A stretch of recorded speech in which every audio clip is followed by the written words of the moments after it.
O mighty Poseidon, the next mortal is here for your judgment. That he caught a school of pilchards, but then left them to rot on the beach while he went off for some hanky-panky with his next-door neighbour's wife.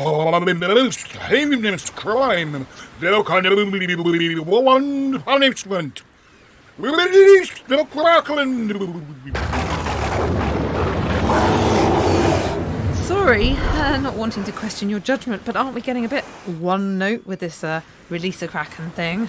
Well, you release the Kraken for everything. Sleep with one of your daughters, release the Kraken. Forget to make a burnt offering before a voyage, release the Kraken. Poop over the side of the ship, release the Kraken. Okay, what should I do? I don't know, maybe tone it down a bit. Right, well, forget about the Kraken. Release the clowns!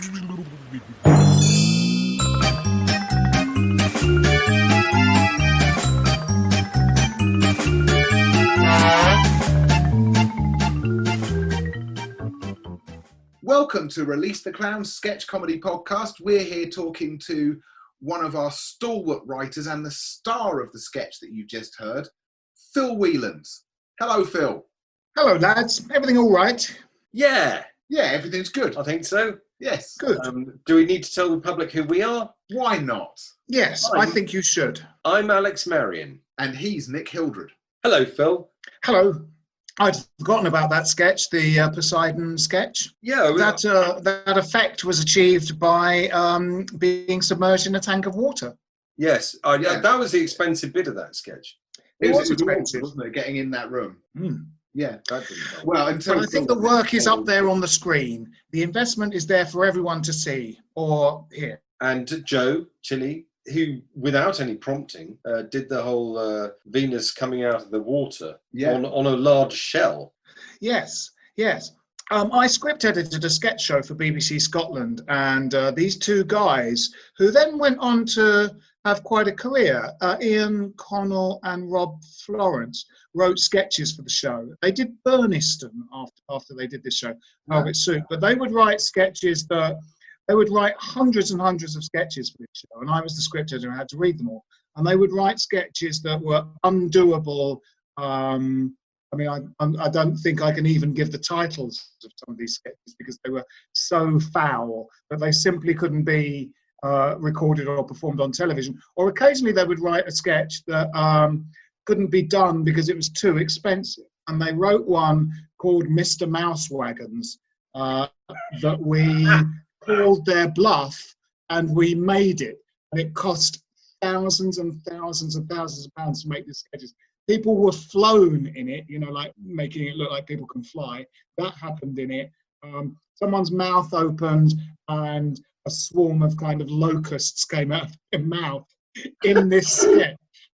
And we made it just out of spite, despite these two folks who were writing sketches that they thought we'd never make. And can this visual delight be found on YouTube or anywhere at this point? I don't know. I had a little look for it. I've got it all on VHSs because it was like a long time ago, something like 2002. I think we made that show.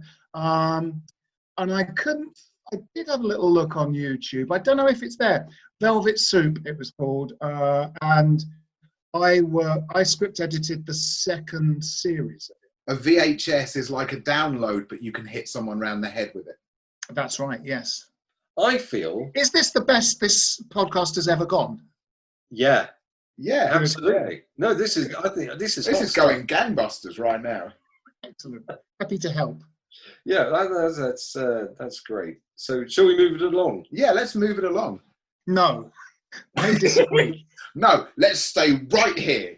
All right, let's move on. Okay, so your first sketch that you've chosen is Gerbil Maternity Ward. Mr. Gerbil? Yes, that's me, Doctor. Gerbil? Dr. Gerbil? We're both Gerbils. Both Gerbils, yes. Doctor, how is she? How's my wife? Mrs. Gerbil? That's her. She's doing just fine.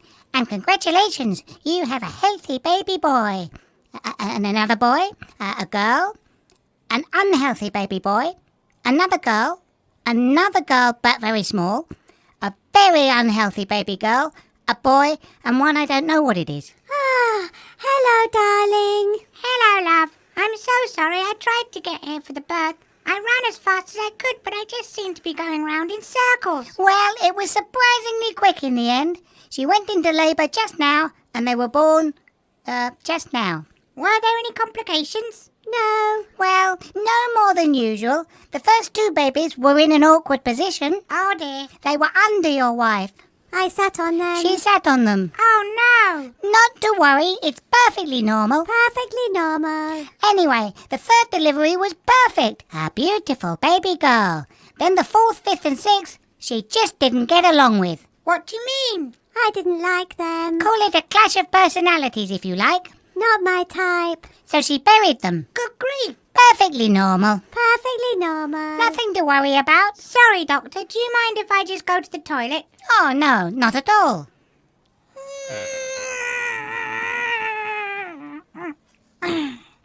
Thanks. You're welcome. Then halfway through the labour, she felt, I felt a little weak. She felt a little weak. So we let her have, well, something to eat. Oh, no. Yes, a handful of sunflower seeds. Oh, thank God. Followed by a couple of babies. Oh, no. Perfectly normal. The one she sat on, I hope. Ah, now that would have made sense, wouldn't it? So, how many are left? Oh, let's see. 1, 2, 3, 4, 5. One. Yes, one. Oh, dear. Doctor, how soon will we be able to, try again? Yes, so try again. Oh, well, probably, Now?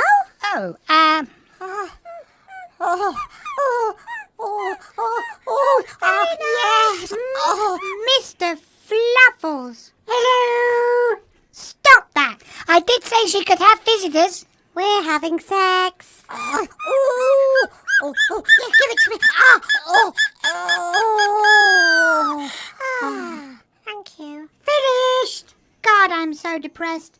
I think I need a drink. Oh, well, see that metal tube? Just suck on the end of that and water comes out. It's magic. Thanks. Ah, look. That's adorable. Don't patronise me. I should have you struck off. Release the clowns. Is it wrong that I was amused and yet slightly turned on by the Gerbils? The Gerbil sex? Yeah. Do you mean, is it wrong that you find yourself drawn towards gerbil porn? Yeah. Yes, it is. It's Oh, wrong. okay, good. Yes. I just wanted, because my moral compass is a bit skew with. It just seems Oh, like, well, that was fun. yeah, thanks for writing that. We really that's all enjoyed right. that. It's one of my favourite sketches. Yes. I find that I can now no longer either hear someone saying perfectly normal or say perfectly normal myself Yes. without feeling like I'm doing it in Holly's voice. Yes. Holly's very funny in it. Yeah. Holly Meacham, she's very funny in it. I think Bill Nice is her paramour. Yes. Is that right? Mr. Fluff. Yeah. Phil's just, hello. It's just, I remember him doing it. It was just hilarious. Well, as I think the film Cats has demonstrated, you can't go wrong with talking animals. I'm surprised actually that Lloyd Webber didn't choose Gerbils. Yes. But I suppose whose stories were they based on? T.S. Eliot. You Yeah. know, maybe he'd already written one about Gerbils, but he didn't sell. He didn't want to talk about gerbils. Oh, Very dark secret. oh. Yes, he kept that for his epic poem, The Wasteland. That was more about sort of rodents, whereas Cats was about cats. Yeah, good point. Yeah. Yeah. So, why did you write that sketch? Oh well, actually, that sketch was I wrote on the Jason Byrne show, and what was sort of good about that was that you wrote sketches on sort of prescribed subjects. Like it was, Jason Byrne is an excellent stand-up comedian. He had 2 series of this, or maybe even 3 series of this Radio 4 thing. I think I might have only written on 2 of those series, but he would talk about a subject for a kind of a whole episode, and then we, the writers, would sort of write sketches that, sort of fit in with his the stand-up. And the stand-up was about, and I don't mean this in a sort of prerogative way, it was about kind of quite standard subjects that you might write stand-up about. So sort of relationships, family, work, money, and one was like, I think, sort of pets or animals. And I wrote one called Dog Senses Danger, which is sort of about Lassie barking, and that was in the show. And I wrote another one, and often there were there was a group of writers, but there would only be like 6 or 7 sketches per episode because it was mainly stand-up. So we had quite a lot of sketches that didn't make it to the show, and I either wrote that or had thought about it and left it on a file on my computer. So when the opportunity came up to sort of dig it out or finish it or whatever I did, I couldn't wait because I thought it was a funny sketch, and it only didn't get into Jason Bourne's show sort of because the other one did, and probably for time constraints, So that sort of left me with quite a few sketches in the drawer that I liked, that I thought were good, that you're sort of looking for a home for. So yeah, it's basically just came out of writing something about animals, Yeah. So Jason Bourne's Lost is our game. It is, yeah. It is a wonderful game, but it's funny. It's funny though when you don't have the when you've written something or half written it, and then there's no incentive to like finish it off if it's probably not going to be used. Yeah, you kind of like, I'll put it in the bottom drawer. And yeah, I'm pretty sort of scrupulous about trying to hang on to kind of half ideas that I had that didn't, find a home. Scenes that I've written for sitcoms, I've written that didn't make it into the sitcom. I try and sort of remember to try and keep them in, sort of a file on my computer, because quite often I sort of think, oh yeah, I had an idea about that, and sped up the voices a little bit on that sketch, didn't we?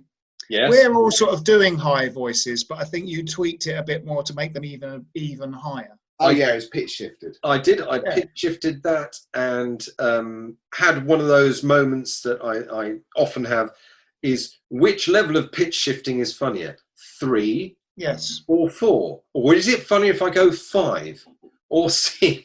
And then I end up spending 15-20 minutes just going very, very marginally different. And I think that one was 3 semitones up. It's like they say, the gerbil is in the detail. It is. Well, yeah. And there go the dogs. Well, on that note, should we listen to your next sketch, Phil? Yes, let's. So your next sketch is Slapdash Celebrity Chef.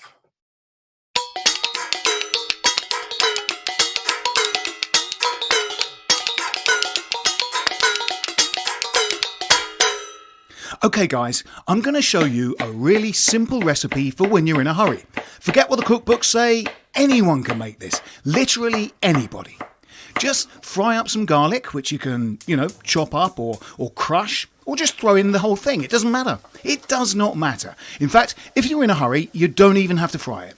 It doesn't even have to be garlic. A sprout will do, or some chocolate. Doesn't matter. Now, get an aubergine and slice it lengthways, or across. Or don't even slice it. It does not matter. You don't even have to take it out of the packaging. It doesn't even need to be an aubergine. A potato will do. Or just some packaging. It really doesn't matter. Now at about this time you should preheat the oven to about 200 degrees. Or the fridge. It doesn't matter. Or if you haven't got an oven, you could just put it in a cupboard for an hour. Or maybe 10 minutes. It really doesn't matter. Then serve it immediately. Or don't. Doesn't matter. Throw it in the bin. It does not matter. In fact, put it straight down the toilet. Cut out the middleman. Or woman. Doesn't matter. That's it for this week. Next week, toast.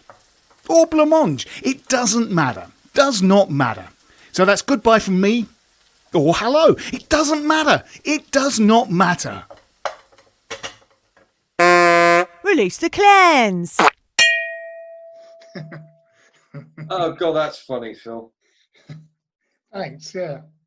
Yeah, I never, I had a sketch group for like 6 years, and I sort of wrote most of the sketches for that. And they were like we didn't really do things about, things that were real, things that were observations of things. And we also didn't do sort of media parodies, really. We didn't do any sort of hello and welcome to type sketches. So it did mean that there was a kind of slight bottleneck, because sometimes things would occur to me about, sort of things that I sort of saw in the media. And I never really watched any of those sort of cooking shows. I went out with she was a police, she was a DI Jane, and she liked to watch, there's a cooking show on Saturday mornings, she used to watch that. And I think I just said to her, I think it was like I'd seen sort of, Jamie Oliver or something, and that's what he was sort of saying, was like, this is really easy, don't worry, this is a really easy recipe to like knock out. And I think I slightly sort of almost did a few lines from that sketch just conversationally to my girlfriend at the time, going, everything's sort of so easy, it's like it really doesn't matter, they're saying it doesn't matter what you put in, and that sort of stayed with me for a long time. But I never found a kind of outlet for that sketch till Release the Clowns, and I sort of thought, oh, yeah, I should do that sort of chef idea, so that really is one of those things that's just like in a kind of in your back pocket, and you think, oh yeah, I could write that now, And that's the structure of it is lovely. The way it builds is lovely. There's a beautiful bit of timing at the end where you say goodbye, or maybe hello. Yeah. Time is really well performed as well. But it's also it's unique, I think, in the annals of your sketches for Release the Clowns. It's the only one that you've ever done a follow-up to. That's right. Yeah. When we were up to the Christmas show, asking you to do, and I remember you saying that you don't really like to do that. You like to sort of do the sketch and then you leave it. Why is that? I think it's a sort of moral thing, really. I see a lot of TV sort of sketch shows where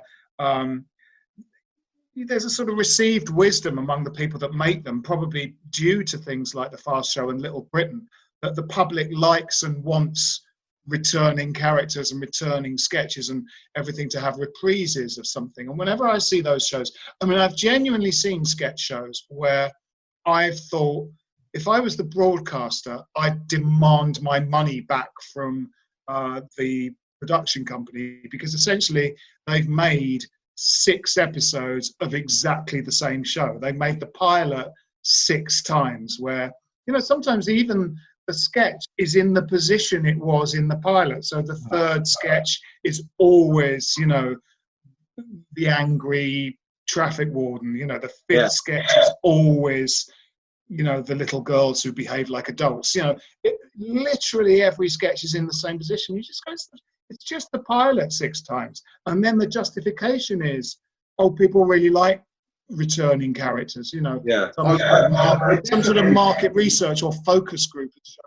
I definitely get that. I think I've always felt that the funniest episode of Little Britain that anyone will ever watch is the first one that they watch. Yeah, almost certainly. Every other episode they see is basically the same episode again. There is a middle ground, though, isn't there? Yeah, there's times when that's not true. There are certain things where the performance is so good, you can actually watch it be slightly different every time. Like in The Fast Show, Paul's I was very drunk, Rolly, whatever that I can sort of, even though it's exactly the same every week, the performance is so good that I can just watch him sort of do something slightly different every week. And similarly, Ted and Ralph. They do it so well that I'm happy. But also, to those are slight. That's why I say there's a middle ground, because with those actually they do progress the story. Yeah, they do. Yeah, there's a story. Yeah. There's movement with the characters. Whereas in The Pros from Dover, we did a sketch where Richard Glover wrote this sketch, and it wasn't really a sketch. It was like I was on stage about to introduce the next sketch, and he would come on and he would be John Mills. But it was as if John Mills had slipped through a hole in the fabric of time. He could only really speak in lines from a John Mills movie. So he'd sort of go, I can't really remember what he said. He said, I don't suppose you like that, do you? I suppose in a way you'd rather I killed you. But I'm not going to, because you're not worth. And I'd go, yes, this is John Mills. Hello, Mr. Mills. I'm sort of in the middle of something. You go, yes, I thought you'd say that. You probably think I'm going to kill you, don't you? Well, I'm not, because you're not worth it. And he sort of keeps it, and it was really funny. And I was going, we should do sort of another one of those. So he did one that was almost the same, but it was Richard Burton this time, from When Eagles Dare, or from some Richard Burton film. And it was sort of different because we took it on a bit. They have more of a relationship, and also I think Burton wants, me, Phil, to join him in some sort of wartime plan. And I'm kind of going, I'm sort of a bit busy, Mr. Burton. I'm introducing the next sketch. Oh, yes, well, that's what you'd say, wouldn't you? If only Jerry knew what you were saying, like that. And it was a really funny idea. So that was the closest we ever did to a kind of reprise, it was actually completely different. It was a completely different character, but it was the same sort of setup. Yeah. But I also think with something like that, it's slightly different as well, because there's a surprise to the moment when they appear. Whereas very often with the sort of sketches you're talking about, there's no surprise at all. No. This is the thing. We know what's going to happen, and we're just waiting for the catchphrase. Yeah. That is the only reprise I've ever written, I think. Wow. Yeah. And it does contain my favourite line from that is roast potatoes, crispy on the outside, fluffy in the inside, on the inside, or perhaps the other way round. It doesn't matter. Right. And have grapes or something like that. Something like that. Yeah. I'm using grapes, I think is the one. But it's funny when you write something and you might have 2 or 3 of the funny things that they say sort of in your head, but then you just start typing, so that by the time you get to sort of like in that first one, and that's it for me this week. Goodbye. Or hello. It doesn't matter. By the end, you're just doing it on every line and finding if you can make things that aren't now ingredients funny. You know what I mean? Yeah. It's like, it's sort of good.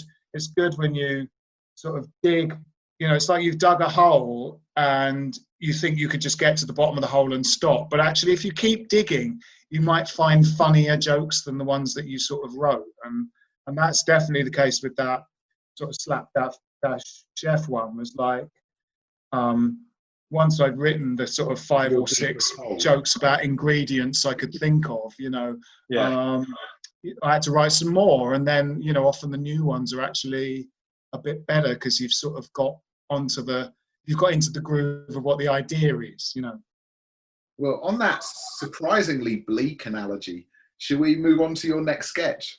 So this is a sketch that takes us into the mists of time and history. It's simply entitled The Correspondents.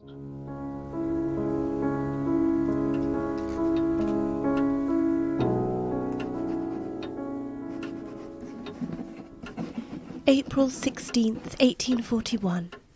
Dearest Jasper, that fate has torn us asunder and I can no longer see you is more pain than I can bear. How I yearn once more to see your face, and how heavily it goes with me that I never will. Forget me, my love. Live your life. All I ask is that you remember our time together with fondness. April 16th, 1841. My darling Emily, I am over here. April 16th, 1841. Dearest Jasper, would that you were my sweet, for this separation is more than I can bear.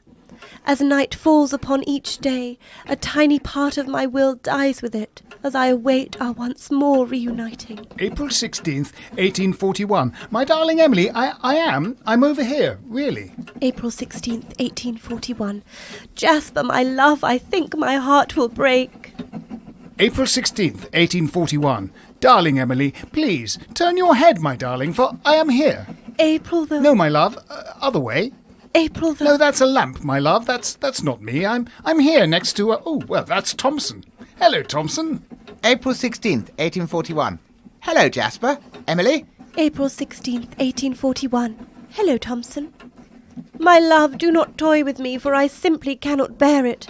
Those precious months we spent together. April 16th, 1841. Jasper, my dear fellow, it has come to my attention that all is not well betwixt yourself and Emily. How disquieting. I do most ardently hope that a reconciliation is possible. April 16th, 1841. My dear Mr. Thompson, I do entreat you to attend most closely to my darling Jasper, for whom our tragic separation is more than he can bear. April 16th, 1841. My darling Emily, I love you so much, but have to confess I am much vexed that you can't understand that I am literally right here in the room. April 16th, 1841. Dearest Emily, forgive my boldness, but now that you cleave not to my good friend Jasper, I can keep silent no longer. I love you, my darling. Mr. Thompson, this is so sudden. No date.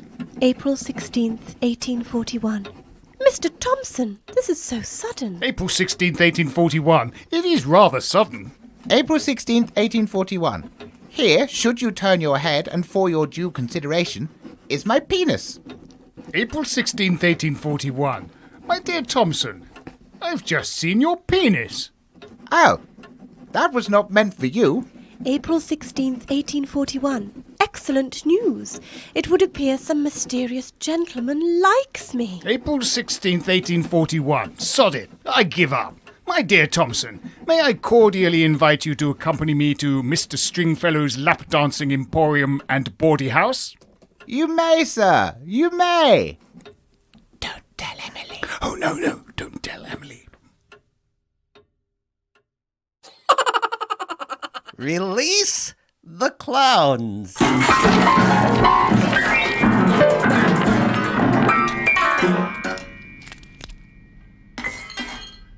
Well, there we have it. Yes. Wasn't Alex, you were in that. I was. I remember. Did you hear yourself? I did. And Amy was in it too. Amy was in it, wasn't she? Amy was wonderful in it. Yes, yeah. Yeah, what I love is Amy puts all of her longing and desire into it. It really, she really leans very heavily into that role. Yeah. It's beautiful. Yeah. Then you two are able to just be yourselves on. No, do your bits on the side. I like things where, and I think maybe I write a few things like that where people are not necessarily forced, but they are speaking in a slightly artificial way. So, newscasters and it's sort of like, I don't know what it does, but I like it. I like that sort of letter writing style from, 19th century or something, people kind of corresponding with each other, Yes, and people literally did correspond a lot. Yeah. I mean, Harry Houdini used to write to his wife when they were in the same house. He'd write letters and put them in the post. I also thought that thing of and was he? There's a sort of thing of a reveal being that they're actually in the same room. Like in Naked Gun and the Police Squad films, they quite often have a kind of a shootout where there's two people firing at each other. Then there'd be a reveal that they're actually only about 2 feet apart from each other. Yeah. And sort of when I was sort of doing this sort of that sketch, I kind of thought, I think I started with the idea that the reveal would be I'm here, I'm here in the same room as you, darling. But I just thought, why don't I start with it and see what happens? Start with the reveal and see what the sketch is then about. Do you know what I mean? Yeah, that's nice. I really like that. Yeah. That's one of the nice things about it is rather than being a long journey to the reveal. The reveal's right up front. Yeah, you get the reveal, and that because that's a nice gag, and then get the character gags on top of that. Yeah, and then just see what happens. Yeah, exactly. I remember doing this impro class with Keith Johnston, who wrote the book Impro, and sort of a real impro guru. And myself and Toby Sedgwick were on the bridge of the Titanic or something, and we were being quite funny and making everyone sort of laugh, but he just went, oh, for God's sake, just crash into the iceberg, God, these stupid jokes you're making on the sort of cruel but fair. It's just because you kind of go, well, let's it's not improv if you just head towards something that everyone knows what happened. Everyone knows the Titanic crashed into the iceberg, so you're not really doing improv. He went crashed into it. People don't really know kind of what it was like, in the water or whatever that, obviously bleak, but they're being funny. So although everyone knows that what happens that it crashes into the iceberg, everyone doesn't know what actually happened to the people there at that moment. Yeah, and sort of felt better to start with, start at the end and see how much further you can go. Yeah, that's nice actually. It gives you a different perspective on how to do the sketch. Yeah, and again a bit like that. The other. You get into that thing of like they just say the date every time, and I hadn't really set out to think, they say the date every time, but it was funny. And one of my favourite lines in it is when she says something and Alex goes, funny, no date. Yes. And then and she remembers and says the date. But it really made me chuckle while I wrote it. No date. I think it's also that the characters can't break out of it. They can't. No, they must remain in the character because that gives it the structure. And it gives it the tension as well. That they can't just stop and go, "Hey, hang on, no, I don't mean any of this." They can't do that. So they have to sort of keep going. Like a father of the bride speech, or Yes, yeah. All of those things. They're a kind of convention where someone sort of has to keep going. But that's not necessarily what it's about. It sort of paints them into this formality of speech that they can't really get out of, Well, actually, now there's a pattern here now about speech patterns, because we've had the Slapdash chef with his his particular way of delivery, and then the correspondence is another very structured way of speaking. Now, the next one is, again, a very familiar, structured way that people talk to each other on TV, which everyone should be familiar with. And it is, the sketch is handover of puns. Oh, yeah. Yes. So let's have a listen to that.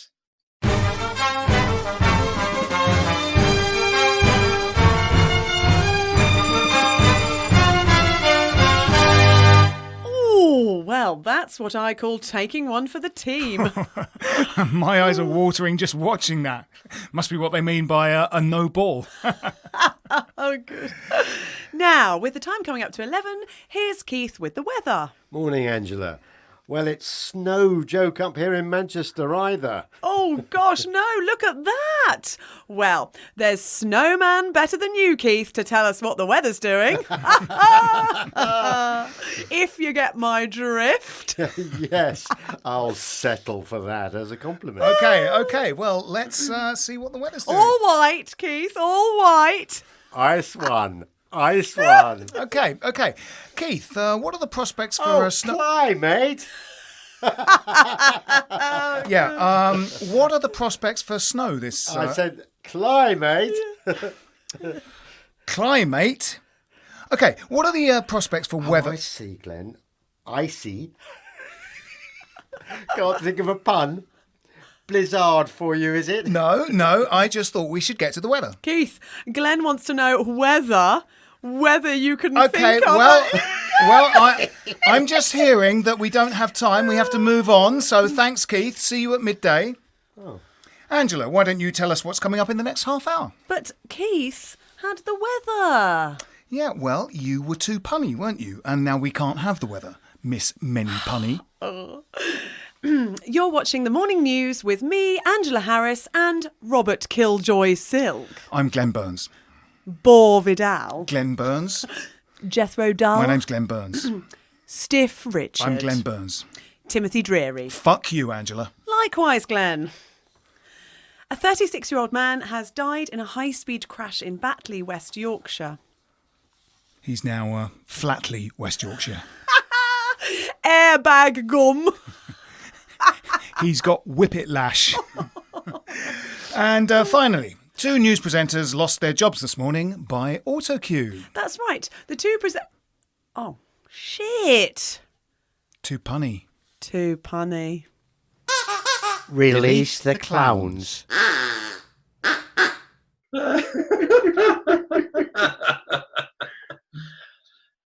We love a pun here at Release the Clowns. We do, and that is a fistful of puns. yeah. Blizzard. Yes. Blizzard. Yes, that was I whipped that up very quickly for we were about to go in to sort of do a lump of recording, and I just thought I'd try and write something else, and I think it's quite sort of quite organic, that sketch, and I think I just started typing and saw what I could come up with, because we were going to record like upcoming weekend, and I thought I should have something. Yeah. No, and again, it's a triumvirate. Although you're not in it this time, guys, but it's you, Holly, and Phil Nice. Yeah. You little. It's like this. It's basically like I've got a Word template that I wrote the correspondence in, and that sketch in. That is, third man comes in who gets on with woman better than first man does. You see, that's clever. I used to use it in EastEnders all the time. I think the BBC has a kind of copyright on it. Yes, and that was when Phil realised all his sketches are the same sketch. so long as you now don't go, good Lord, my entire career is based on the same thing. Yeah, I can take it no more and jump out of the window. Don't do that, Phil. Yeah. Especially because you are on the ground floor, so you won't really do any damage. In that case, do it. Let yourself go. Yeah. It could be cathartic. Yeah. All right, off I go. So what I really like about this is it's that actually some of those puns are not just bad puns, they're actually terrible. Yeah. I think they could have. I mean, they are just on the very edge of making any sort of sense. Blizzard for you. I think they. I think that's sort of in that. Those breakfast TV presenters. Oh, absolutely. They quite often are bad puns, aren't they? I think I sort of, I think in my defence, I think I was trying to, make slightly tortured puns. I think there's also a thing. Please don't think that was a criticism. No. The thing we genuinely enjoy about it. I think there's a thing. I think there's certain behaviours. I wrote a sketch years ago that my sketch group, the Pros from Dover, used to do. And what that was based on was kind of rolling news, 24-hour news. The fact that they have this thing that they have to pad. They have to pad. Yeah. In a rather, not very nice example of this, I was watching, rolling news on 7th of July, 7/7, and they had somebody on the scene outside one of the stations, and the person in the studio is just plying this person with more and more questions, and the fact was nobody knew what had happened at that point, and the person in the studio is kind of going, Martin, what's the mood outside on the streets outside Edgware Road station? And the answer to that is, well, sad because a fucking bomb has gone off and killed a lot of people. It's just that self-conscious padding. Yeah. They're just padding, and they end up asking the best sort of stupidest questions. The best example I ever saw of that was when I think it was when Will and Kate's first child was born, and there was the wait for the birth outside the hospital. And it just went on and on and on, going back and back to the same reporter saying nothing, with absolutely nothing to say, and no new questions. Yeah. The sketch that I wrote for the Pros from Dover was like this Greek messenger coming back from the Trojan War and reporting to, their sort of emperor and going, there was a mighty battle and thus we have vanquished Hector's mighty hordes. And then what else happened? The battle was an immense one with great loss of life. Many were killed and the slain were honoured. What else happened? The reports of the war was the denarii to crash 6 points, and the markets reacted, and he's just having to pad and pad and pad, and then he brings another messenger in who's got nothing to add. So they're just both trying to add stuff. I was hoping that would be the case. Yeah. 24-hour rolling messenger. That's good. That is the trick. Is if the first correspondent doesn't have much to say, you then either turn to your expert in the studio who's got nothing to say, or bring in another correspondent. So one of them's going like, many parts of Thebes are without water or electricity, and the emperor goes, "What's electricity?" And goes, "Don't know." Just all, so it's also like that, having to just pad like crazy because they're being asked to keep the news story going, And I think there's a little bit of that self-conscious conversation that news presenters have when they're handing over from one to the other. I think that was the starting point for that. And then, I might not have even really intended it to be puns until I realized that that's one of the things they sort of do. I think the idea was like the most torturous and self-conscious handover between two newsreaders and like the weather person. Because I think every time you see that sort of handover, they have a bit of self-conscious banter with, the person doing the weather. And I think that was the starting point, really. It was like, how awkward and self-conscious can I make the stilted conversation in a handover between news people? And then it ended up being sort of about puns, Underlying that, there's also that sort of that sense that actually the relationships between these people are quite uneasy. Well. They perhaps don't actually get on very well, maybe are professionally jealous of each other, and maybe are convinced that actually he's the funny one. Yeah, absolutely. Well, and the newsreader to weather person dynamic is always interesting. It's quite an uneven dynamic, isn't it? It is. Yeah. It's kind of like, well, here's your little minute of the show. I mean, obviously they explore that very well in Anchorman, don't they? Exactly. That's a great, that's a great exploring of that idea, isn't it? Yeah. But well, shall we move ever onwards? Ever onwards. Yeah, definitely. So our next sketch is it's a historical sketch. Right. A sketch that I hope will reveal to the listeners something of humanity's past, something of how humans came to be what we are now. It is Egyptologists.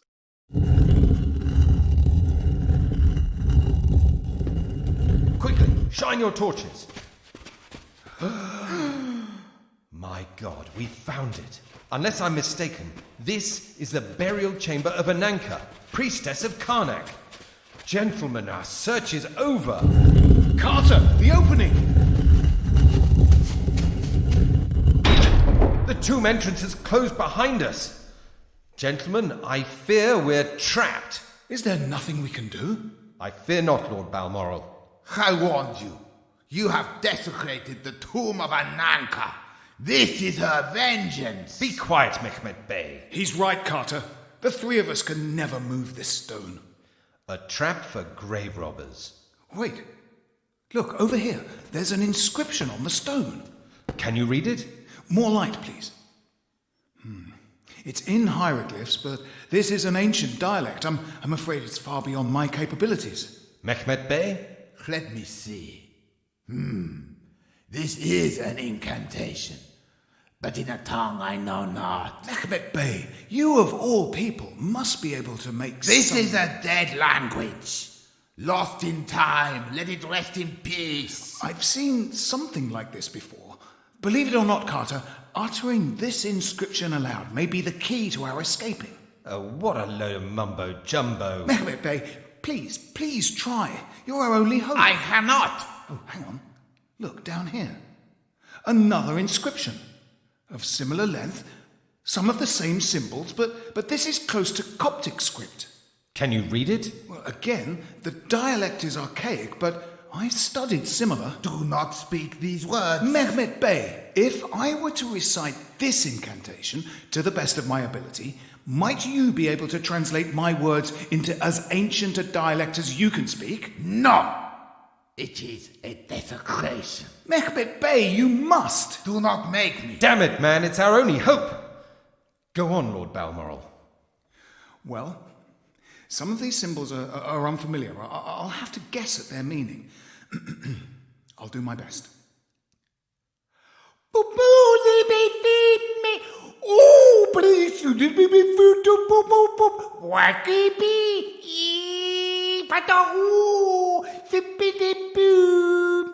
I'm not sure how to pronounce this word.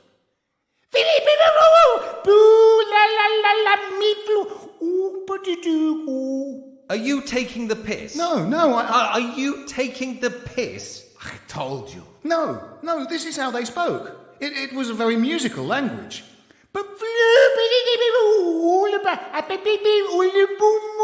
Oh, fuck me. But it has to be translated into the original tongue, Mehmet Bey. Otherwise, it's useless. It's already useless. Carter, please. You look a twat. Mehmet Bey, I beg of you. I would rather die. Then die you will. Carter, no. Sooner rather than later. Do as he says. I'm sorry, Mehmet Bey. Very well. All right. Here goes.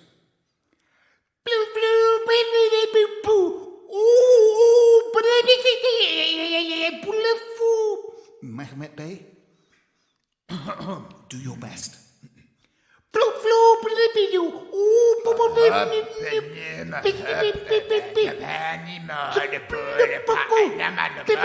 you fucking kidding me? Carter, please, we haven't finished.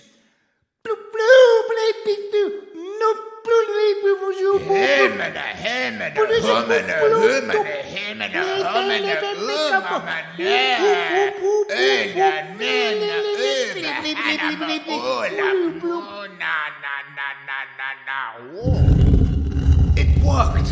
My God, it worked! Praise an anchor. This is bullshit. Well, anyway, it's a relief it's open. We'll return to camp and come back tomorrow. Mehmet Bey, thank you. Do not look at me. I feel stupid. Well, so do I. I mean, we look like idiots. And you know he'll tell everyone. Unless... Mehmet Bey, quickly! Oi, where are you going?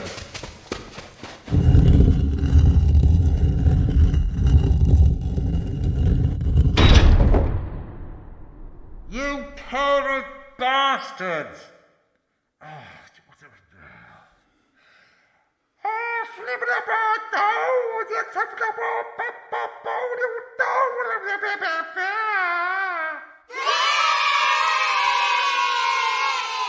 Release the clowns. What can we say? Yes, it's the finest piece of work I've ever written.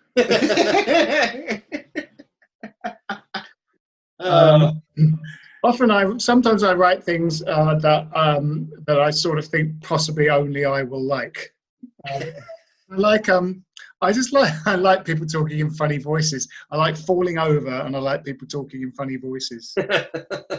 Well, I remember with that one at the table read, everything was bubbling along in a fairly normal fashion, because all you'd written in the script is something like Lord Balmoral or whoever talks nonsense, or it was really vague as to what noises you were going to make.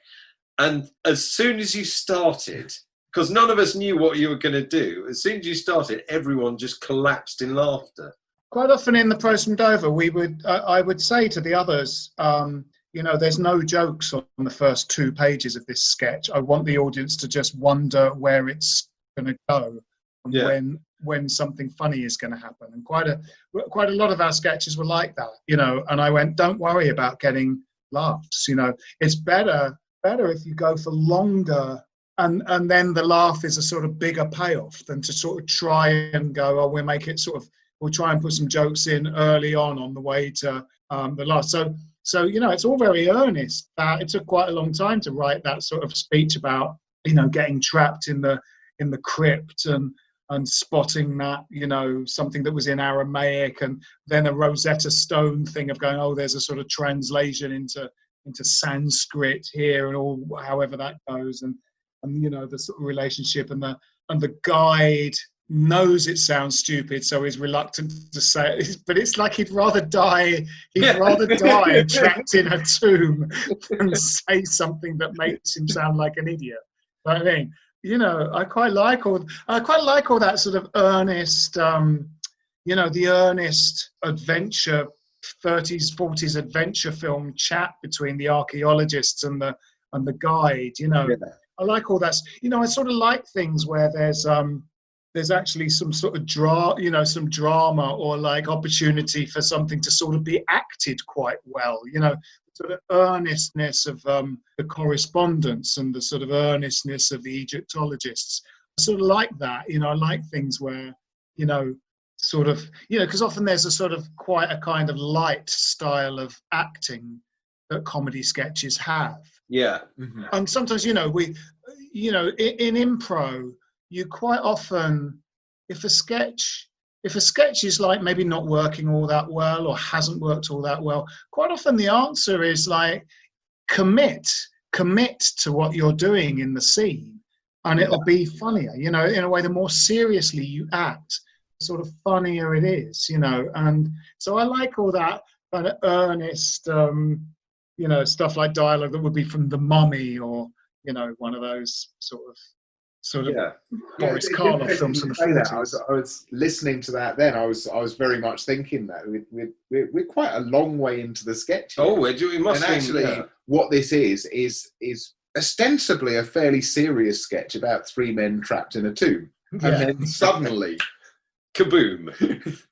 Yeah, there's a very long way to just be about people talking in silly voices. One of the nice things about doing these and talking to different writers about this sort of thing is it makes you think about the sketches you're going to write in the future, or it makes me think that. And I'm thinking it's actually quite a brave thing to do, to not have a joke in the first page and a half or 2 pages. Yeah. And yeah, on stage, you know, because you can feel the not getting laughs. Yeah. It can be a pressure cooker. So yeah, I think there is a thing about being brave. One of the things I like about Family Guy, they do some quite brave things with taking time on a gag. Of that thing of literally holding a still frame, and you think, oh, they're gonna cut away now. Surely they're going to cut away now. They're going to cut away. They're not cutting away, and then you start laughing. It's like a waveform of the time it takes. It's going up and up and up and up and up and up, and then finally you get to a point where you start laughing. Yeah. And when you come back down the other side, you stop laughing, and if it's still going on, you go into a valley of not laughing anymore, and then it's going on so long, you start coming back up the other side of the hill, and then start laughing again. Yeah, absolutely. Yeah. I like all those things like that. You know, like I went to, you know, I studied with Lecoq and Philippe Gaulier and stuff like that, and people call that sort of clown school. You went to clown school, but no one ever really talks about sort of jokes or being funny. What it very often is you have to get up in front of everyone else and an incredibly sort of judgmental Philippe Gaulier sitting in the front row, and you just have to not bore them. You know, it's about not boring people rather than it is about sort of making them laugh, and getting up without an idea in your head of how you're going to achieve this. But somehow you get up there, and after, you know, 2 minutes, the audience is still interested in you, and they're still interested in what you might do next. That's sort of what it's all about, really, rather than sort of teaching you, you know, how to take a custard pie to the face or how to slip on a banana skin. It's sort of like, it's just how to not be boring, you know. And certainly quite a lot of Pros from Dover sketches. You know, we would sort of relish the fact that we can just see the audience leaning forward in their chairs with their sort of mouths open a bit, going, what are these idiots doing? When is there going to be a joke?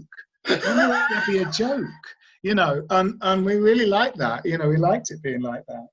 And it's just make it funny when there is one. Is that something you would have done just with a cold audience?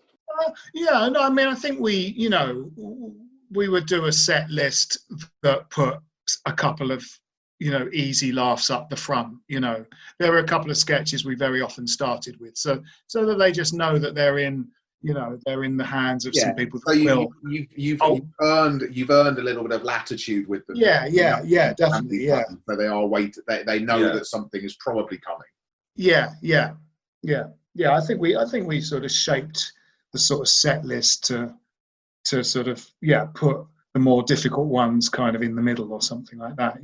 Well, I mean, that's one of the things about doing this show as well, or any sketch show is the shape of the show, and giving people, trying to give people variations of, when Alex and I sit down and think what sketches should we put in the next show, and we'll look at what we've got and say, well, we could do a two-hander, or a monologue, or a longer sketch, or a quickie. We got lots of choices of sketch to do, and I think it's quite important having dark and just those shades of but also what won't go in the show together. So also thinking exactly. with that sketch and that sketch, that's a little bit too similar, or those two jar next to each other. Yeah. And it's about rhythm, isn't it? I think 20 minutes or something is like a piece of music, and you want it to sort of ebb and flow. So the dynamics of the sketches are as important as kind of what's the content of the sketches. I was just going to say, honourable mentions. Are there any sketches of yours that aren't in the list that you were thinking maybe to put in the list? God, I just can't. I've got such a terrible memory. I can't really remember any sketches. There's a couple that really stood out to me, and obviously Braveheart, Health and Safety. Oh yeah. You've used that a couple of times since it was broadcast already. Right. Yeah. But I thought Edible Plagiarism. Oh yeah. I really like, but I think that's sort of, in some ways, it's either that or the Egyptologists, isn't it? Yeah. Very similar. Yeah. Same cast. Just the three of us. Just the three of us. We can make it if we try. Now, I've got a serious question for you, Phil. Okay. To any writers out there. So, as somebody's been a professional script editor, what do you do when you get a sketch that comes in, maybe doesn't have bankers on the page, but will rely on performance? How do you spot those as a script editor? I think it's hard. I mean, I think you do. I think sketches have to be fun for the performers to do, and you've just got to put yourself in the minds of people that are going to perform this sketch, but also just try and imagine people having fun. Is this 4 pages of writing going to be fun for some people to get up and perform? What are the kind of riffs that they're playing?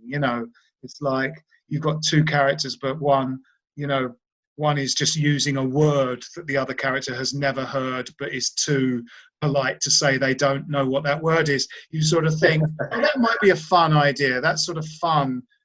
That puts him in that position. It's the sort of situation. It's the core situation in a sketch. I wrote. I when I was script editing Velvet Soup, I must have read about 700 sketches, and there were quite a few that were sort of like a short film. You're going, it's okay, but there's no central idea. In fact, the central idea changes 2 or 3 times in this sketch, which is already too long. It's like 6 minutes or something, and for Velvet Soup, it just couldn't be 6 minutes long. We do 3-minute long sketches. And what's the central idea? And I do, sometimes you do see things by, I think there are non-performers that are very good at writing for performers, and they totally get it. Graham and Arthur, everything they write in Father Ted or Big Train is, that as Ardlo Hanlon and the other actors in Father Ted and Simon Pegg and Kevin Eldon in Big Train, they're just looking at this script going, this is going to be such fun to perform. And other things you read sometimes where, as a script editor, you say, this speech is much too long. This speech is like 7 lines long. I'll read it back to you.